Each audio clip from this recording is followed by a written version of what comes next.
The billboards and outdoor advertising market is booming. Artificial intelligence and ultra-fast connectivity have brought fresh growth to an industry now worth more than $30 billion worldwide.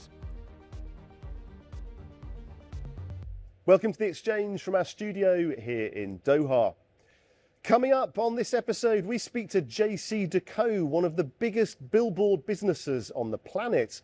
The company's Chief Data Officer, Sylvain Leborn, explains how big screens are changing the way brands and citizens connect with each other. Plus, we talk to Niccolo De Masi, Chairman of Futurum Research, about the technology revolutionising outdoor advertising. Well, the Sphere opened in Las Vegas last year with a massive 16K wraparound screen. It's estimated to have cost a staggering $2.3 billion, making it the most expensive installation of its kind ever built in the city. Launched in 2021 in the Shinjuku area of Tokyo, one of the largest video screens in Japan has been entertaining pedestrians with its popular 3D cat. At over 8 meters tall and almost 19 meters wide, the friendly feline pops up to greet people walking below 7 times every hour from 7 a.m. to 6 p.m. And back in the US, Detroit Metropolitan Airport launched a high-tech screen in 2022 that provides personalized information to 100 Delta passengers on a single screen at the same time. Each passenger is offered completely different information customized to their journey. The screen greets each traveler by name and shows them a range of information from their departure time to which direction they should walk next.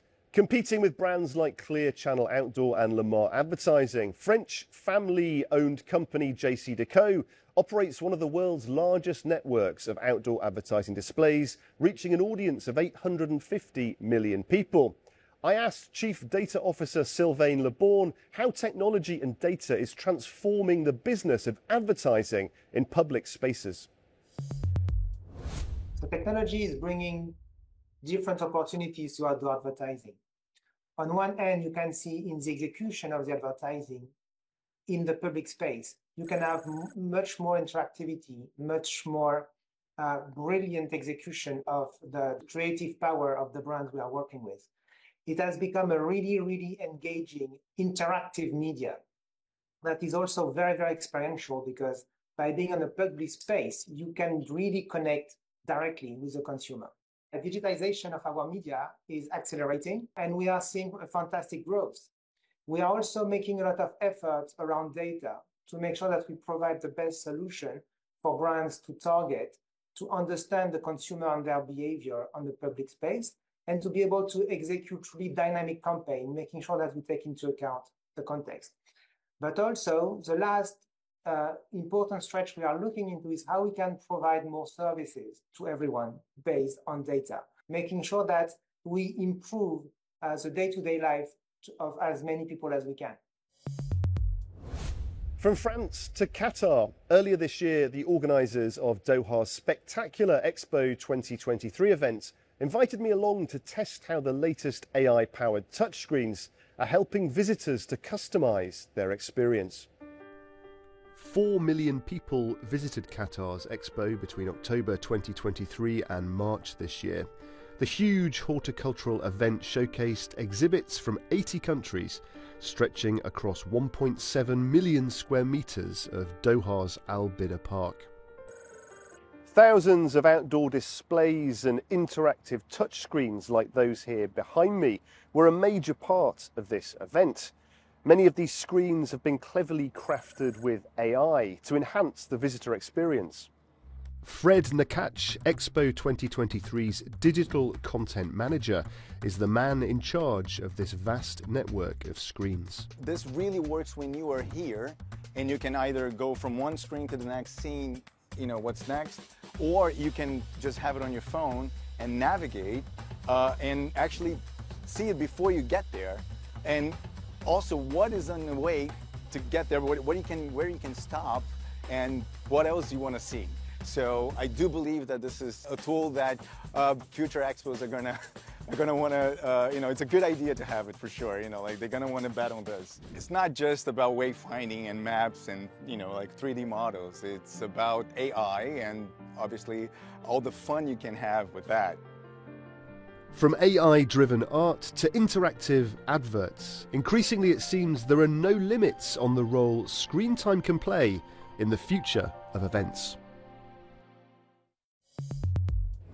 Niccolo De Masi is chairman of the global technology research firm Futurum Group. I asked him to explain the trends behind this growth in the high-tech outdoor screen market. So outdoor advertising, one can argue, is the oldest form of advertising. It's the original form of advertising. And what's fascinating in today's world is that it's being amplified. You know, Instagrammers want pictures with great outdoor advertising in great places that denotes and connotes they were there and what they were doing. And you're seeing that ultimately we're really just scratching the surface as we start to digitize these outdoor billboards with where we can drive gamification, connectivity with your cell phone, connectivity someday even with maybe your Apple Vision, AR, VR, mixed reality headset. And of course, you have other tailwinds at the back of this, such as the growth of cities, the rebound of cities after the pandemic. And I think that when I look at the next couple decades, I really expect that this medium will go from strength to strength. Now it's time for our regular feature, Business in 60 Seconds. Start the clock.